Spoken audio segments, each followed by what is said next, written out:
Hi, Mifa-chan here. This is my second video, so I apologize if I sound like I'm rambling. I don't do these often enough, and I'm not very good at public speaking.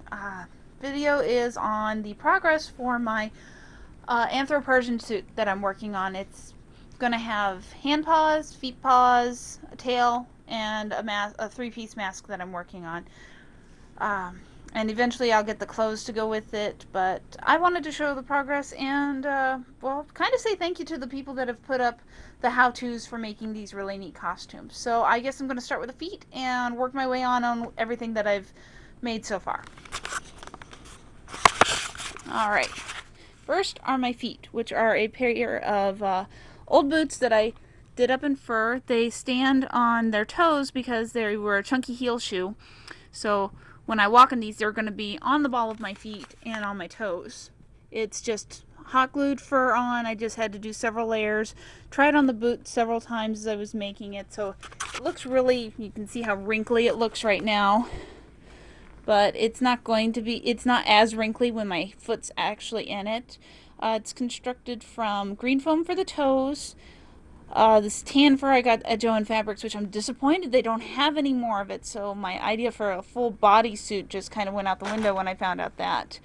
The bottoms are black, like 5mm craft foam, again, from Joann's. I'm going to plug this store. I love it, and I've gotten a lot of good deals and sales on them.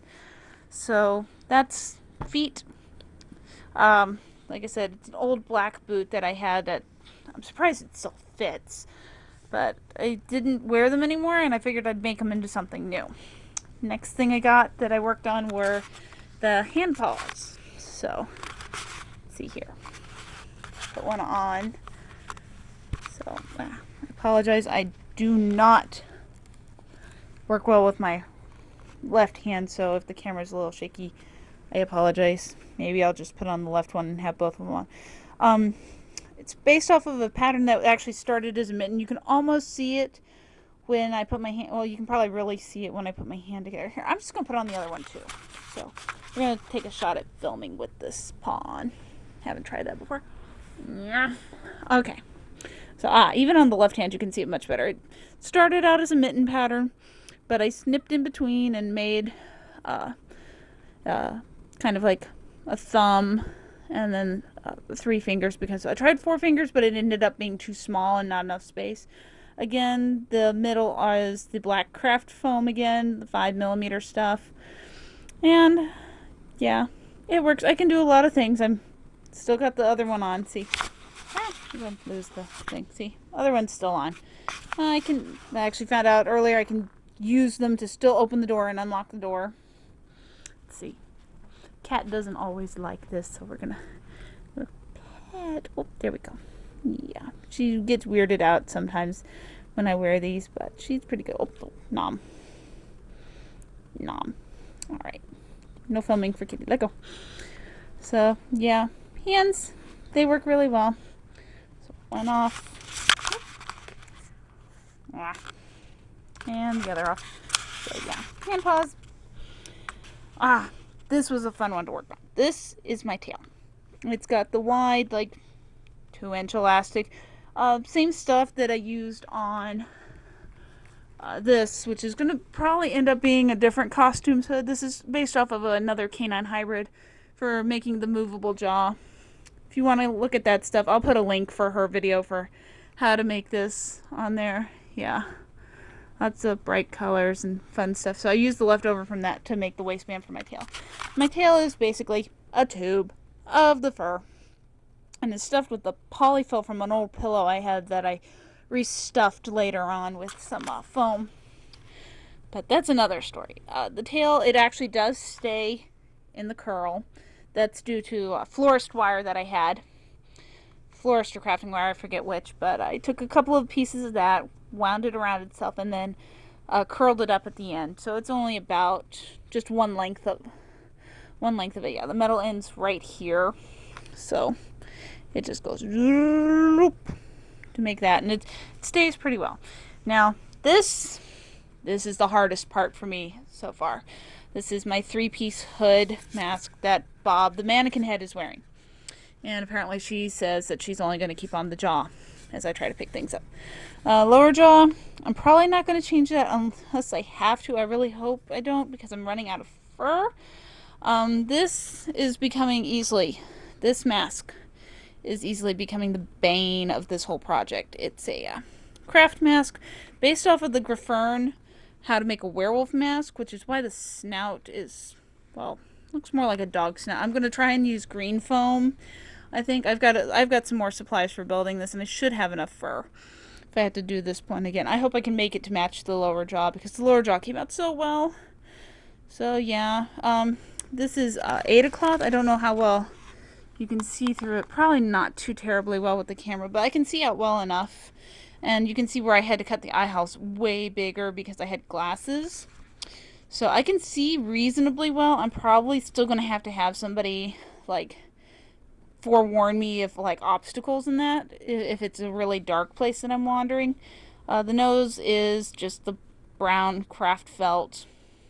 Eyes are the cross stitch or Ida, I forget how to pronounce it, but it's the cross stitch patch. The inside frame for right now, I'm using the a thinner, like, I don't know, it's 2mm, I guess, I think, craft foam. It's not working so well. Like I said, it's giving me more an angled snout than I'd like. This was a fun one to do. This is the hood. And it's just, you know, it looks a lot like the balaclava mask. It's from a pattern. I'll pull it out at some point. I'll pull it out when I actually have the whole thing finished and show you which pattern I used. It's the pattern for the mittens that I modified, and then this hood were from the same costume. It's from a Simplicity pack. But, yeah.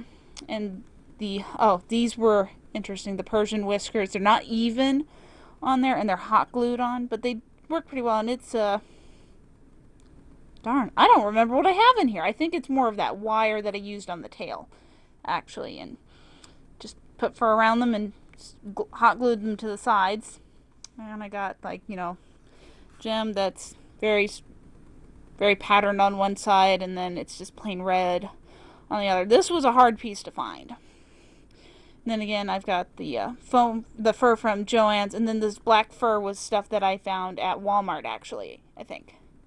Yeah, Walmart was the one that had this, and it's just an interesting way to modify it to make the inners, and that was a little bit of a pain. But so yeah, when I put it on, I put on the hood first, and then I slip it back, and then I pull on the lower jaw and then the upper jaw, and yeah, so work in progress, still working. Bob is awesome. Bob, hello Bob. Okay, enough goofing around. So I guess that's what I've done so far. Plan on getting a black shirt and a black pair of pants, and I'll dig up a pair of black shoes. Maybe I'll just restring my black shoes that I have with, instead of the red laces, I'll do the black laces on them. I don't know yet. I'm debating, but I might keep the red laces because Team Rocket has the black and red thing going on. The shirt, I'm not sure. Oh, excuse me. Not sure if I'm going to paint the R on or put on duct tape, which is what a friend did last year when they were masquerading as a Team Rocket member. And then the other thing is I'm contemplating trying to find, like, the beret thing that the grunts wear. I don't know. I'm going to have to go to Goodwill for that, I think. And probably for the shirt and pants, too, because it's just cheaper to buy it there. And Goodwill is awesome, and I'll be able to reuse them. So, yeah, that's what I've got so far. Sorry if I'm rambling. I guess that's it. And I'll have an update when... Yeah. I'll have an update at some point. I don't know when. Bye.